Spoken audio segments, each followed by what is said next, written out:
Hi, I'm a classically trained musician with a very unconventional approach, both as an artist and a teacher.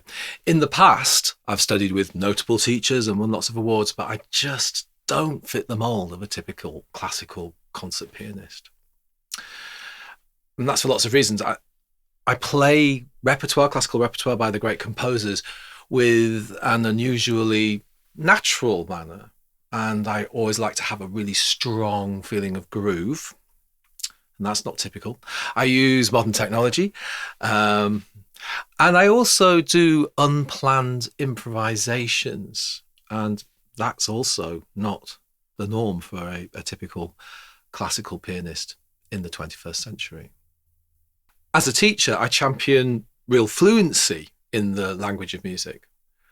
Which is very different from the typical classical way of designing interpretations based on academic theory and applying lots of technique and so on. Also, I'm just not competitive, and it's a very competitive field, classical music. So I fully accept the reality that the corporate classical music industry of today doesn't serve me, nor do I serve it. Very well aware of that. Now, for quite a long while now, many, many years, as an extremely independent artist, I've been sharing my honest work here on YouTube. In my videos, I discuss teaching ideas, and I also perform my own compositions and do live improvisations. And I also play classical pieces, pieces which are out of copyright and which are therefore free to use in the public domain.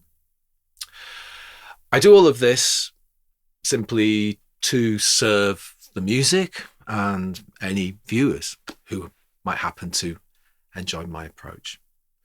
And also, to make a little money, but I really do mean very little. I don't do it for personal popularity. I don't play the algorithm. I don't use viral techniques to get attention. I just want to offer my music and my ideas humbly in a way that is kind of unassuming and non-competitive. So that's what I'm doing.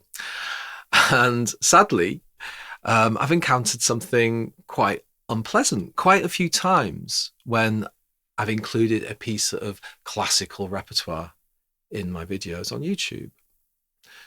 So on several occasions, a recording label has issued a copyright claim against me for the performance rights.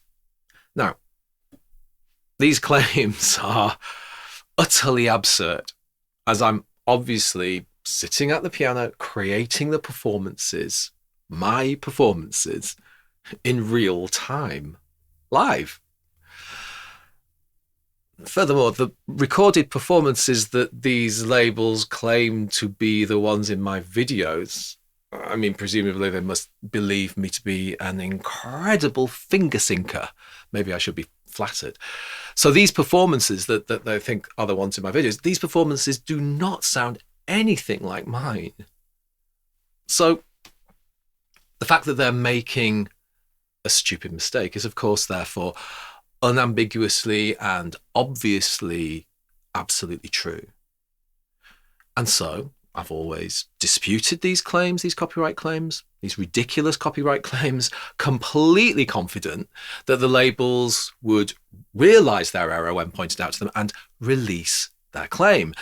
And that's exactly what has always happened until last week, when a company called Believe Music rejected my dispute. They rejected it and upheld the validity of their bonkers claim that my live performance of the opening moments of Debussy's Prelude No. 2 from Book 2 Preludes, piece with the subtitle Feuilles Mortes, Dead Leaves, they upheld their claim that this performance that I was clearly doing live was a different performance entirely by a different pianist, and that they own the rights. So, this is new.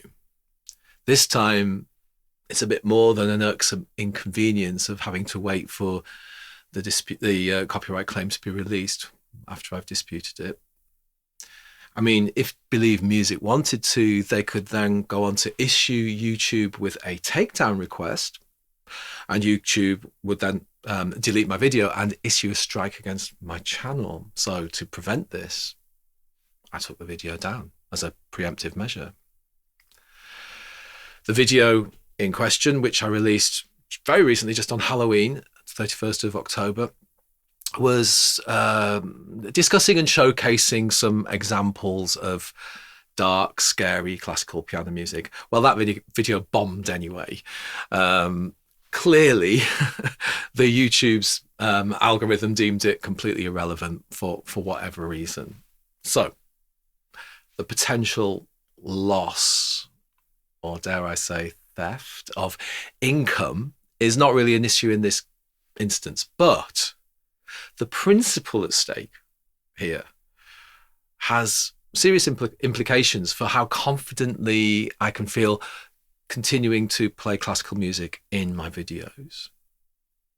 So that's why I'm making this video. That's why I'm speaking out about this, because this is a blatant example of large corporate power crushing, or trying to crush, small independent artists.